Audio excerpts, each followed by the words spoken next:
নমস্কাৰ, welcome back to my YouTube channel Babu's clicks. সপ্তম শ্ৰেণীৰ ছাত্ৰসকল অনুশীলনী 10 এৰ আজি 5 নম্বৰটো দিবলৈ ওলাইছোঁ তোমালোকক। বহুতে কমেণ্ট কৰিছে আজি 5 নম্বৰটো দিব লাগে, তো আজি 5 নম্বৰটো লৈছোঁ তোমালোকৰ বাবে। ভিডিঅ'টো সম্পূৰ্ণকৈ মনোযোগেৰে চাবা। তো আহা আজিৰ ভিডিঅ'টো আমি আৰম্ভ কৰোঁ।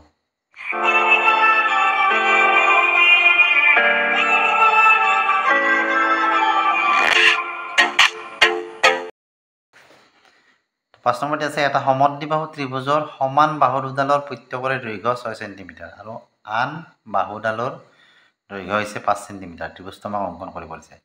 আমি জানো কি যে সমদ্বিবাহু ত্ৰিভুজৰ কি হয়, দুটা বাহু সমান হয়, হয়নে? গতিকে সেই সমান বাহু দুটাৰ দৈৰ্ঘ্য আমাক কিমান বুলি দিছে? 6 সেণ্টিমিটাৰ বুলি দিছে। আৰু বাকী যিডাল বাহু থাকে সেই বাহুডালৰ দৈৰ্ঘ্য আমাক কিমান বুলি দিছে? 5 সেণ্টিমিটাৰ দিছে। তো ইয়াত মই কি লিখিছোঁ? সমাধান বুলি ধৰা হ'ল ABC সমদ্বিবাহু ত্ৰিভুজৰ AB সমান AC ইকুৱেল 6 সেণ্টিমিটাৰ আৰু BC বাহুটো আমাক কিমান দিয়া আছে? 5 সেণ্টিমিটাৰ।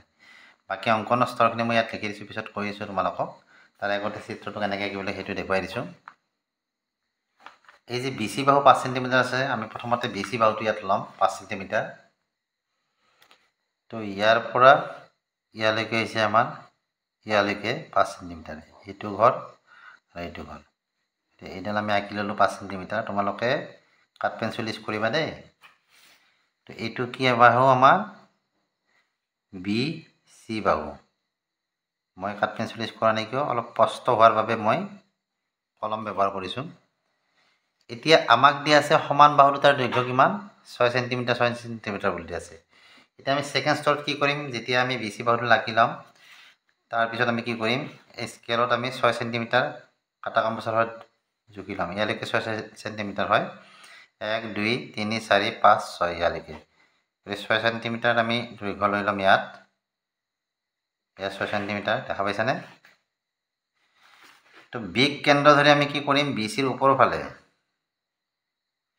ফালে এটা চাপ অংকন কৰিম।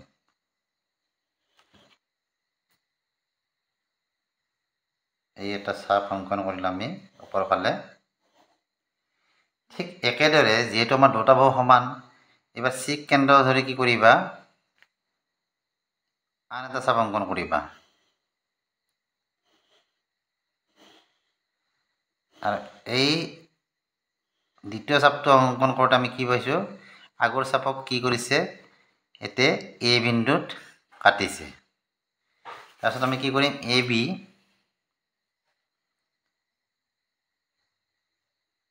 আমি সংযোগ কৰি দিম আৰু AC আমি সংযোগ কৰি দিম।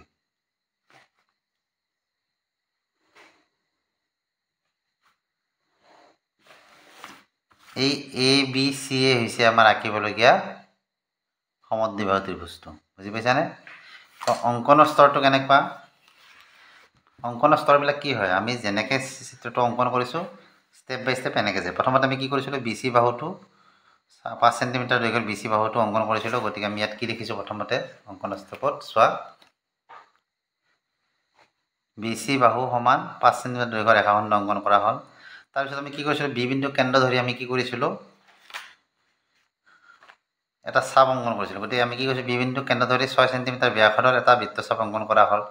তাৰপিছত আমি কি কৰিছোঁ? C বিন্দু কেন্দ্ৰ ধৰি আকৌ 6 সেণ্টিমিটাৰ সেই আগৰ সমান ব্যাসাৰ্ধলৈ 6 সেণ্টিমিটাৰ দৈৰ্ঘ্যৰ আন এটা বৃত্তচাপ অংকন কৰা হ'ল আৰু যাতে এই চাপে আগৰ চাপক A বিন্দুত কাটে। A বিন্দুত কাটা বুলি কৈছিলোঁ। ইয়াত AB আৰু AC সংযোগ কৰা হ'ল। AB আৰু AC আমি সংযোগ কৰিছোঁ আৰু ABC আমাৰ আঁকিবলগীয়া ত্ৰিভুজটো, যিটো ত্ৰিভুজ আমাৰ কি? সমদ্বিবাহু। আৰু এই দুটা বাহু আমাৰ কি?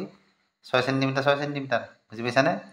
এনেদৰে তোমালোকে যদি সমদ্বিবাহু ত্ৰিভুজৰ সমান বাহু দুটাৰ এটাৰ যোগ দিয়া থাকে আৰু আনটো বাহুৰ যোগ দিয়া থাকে, তেতিয়াহ'লে এনেদৰে তোমালোকে ত্ৰিভুজ অংকন কৰিব পাৰিবা। তো এইখিনি আছিল ভিডিঅ'টোত। বাকী চেপ্টাৰৰ ভিডিঅ' আগতে দিয়া আছে। আকৌ যদি কিবা নুবুজাকৈ আছে কমেণ্ট কৰি মোক জনাবা। নেক্সট ভিডিঅ'ত তোমালোকক ভালদৰে বুজাই দিয়াৰ চেষ্টা কৰিম। ভিডিঅ'টো চাই কেনে পালা জনাবা। ভিডিঅ'টো চাই ভাল লাগিলে ভিডিঅ'টো লাইক কৰিবা, চেনেলটো ছাবস্ক্ৰাইব কৰিবা। আজিলৈ আহিলোঁ, বাই বাই, থেংক ইউ।